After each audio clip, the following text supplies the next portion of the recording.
Hello everyone, this is Sarah with the York County Library. Welcome to another episode of Stay Creative York County.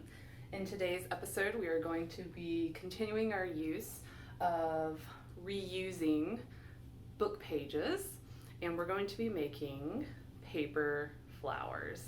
So here is a paper flower that I made using one of the book pages from the dictionary that I used in last week's video. And here also is a paper flower using some colored cardstock paper.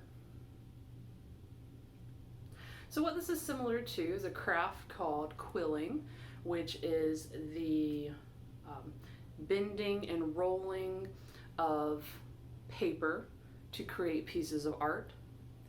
Now, I won't be using any quilling tools, but I will link down below in the description some resources about quilling if you're interested in learning more or trying a new craft.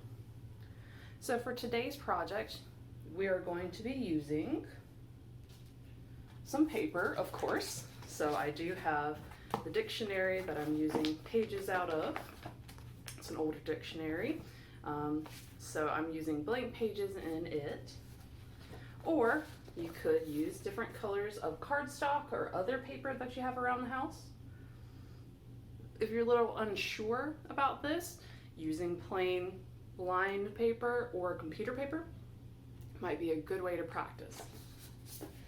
We are also going to need something to trace a circle from, so I am going to be using this tape roll. I am also going to be kind of freehanding a circle. Does not have to be a perfect circle. So, but if you want a little guide or you want to make smaller flowers, this might be handy. You're going to be needing a pencil or writing utensil, some scissors to cut your paper once you've drawn your circle.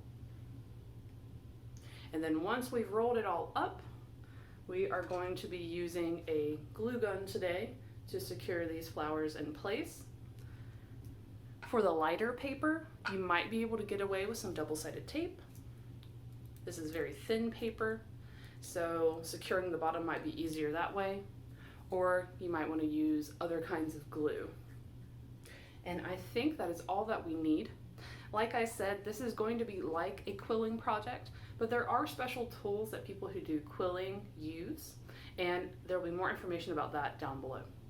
But without further ado, let's get to making some paper flowers. Okay, so the first thing we're going to do is take our paper and our circular object and use it to trace a circle onto the paper. Then you are going to use your scissors to cut this shape out. To get a nice curved edge, sometimes you can keep the scissors straight and turn the paper, or you might decide it's more comfortable to turn your hand around the paper. So we're going to be cutting this piece in a spiral shape. We're going to be starting from the edge and going in towards the center. So I'm going to start trying to create that pattern. I'm keeping my scissors straight this time while I turn the paper, trying to keep a fairly equal width for each of the spiral turns, leaving a small circle in the middle. That will be the base of the flower.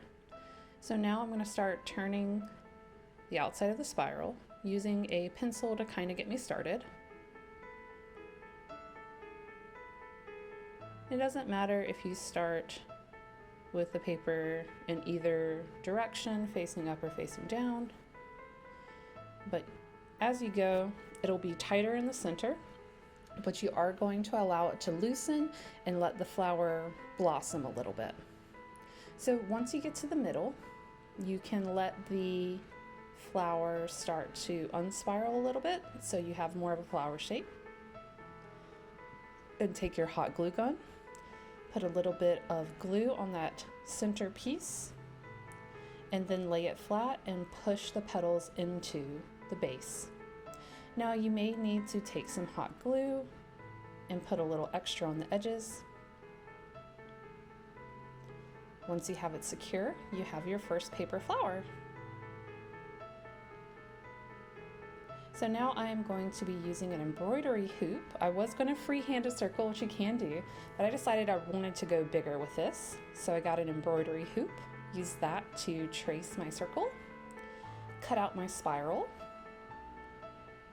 And I decided that with this one, I wanted a little bit more of a wavy edge. So I used my scissors to cut on the outside of the spiral a wavy edge.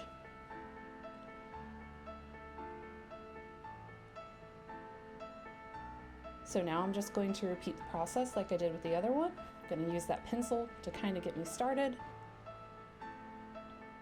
And then I will just continue to roll the flower until I get to the center circular bit in the middle.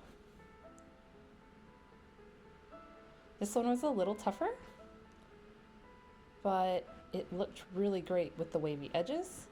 So again, I'm going to put my hot glue in the center. I'm going to lay it flat and push into it.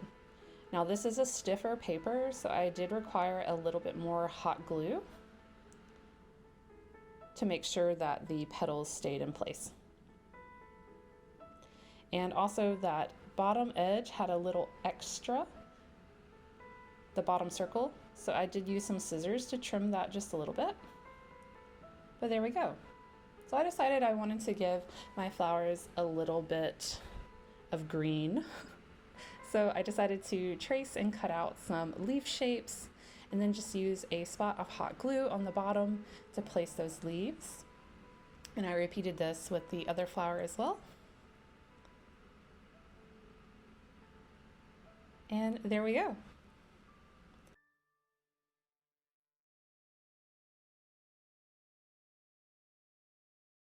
And there we have our paper flowers. What I really like about this craft is that it does have a flat bottom. So you could use this for a number of different decorating projects. You could put this on a wreath. You could also put this on top of a present, say you really want to zhuzh it up. You could use the petals to say who it's to and who it's from, and then have that sitting on top of the present. If you were to do smaller or thinner pieces, you could maybe put those on cards or other pieces of artwork. So yeah, you can also use different kinds of paper and see what those look like. You can look at the resources down below and see how you can change up the way you cut it to create different kinds of flowers. And yeah. So friends, I hope that you found this to be a fun video. I hope that you try out making a paper flower and maybe even trying different materials. I've seen people who have made felt flowers and then gone on to make like little movable flowers using pipe cleaners as the stem. Something you could look into. Okay friends, so that's the end of the video today. And as always, remember to stay safe and stay creative, York County.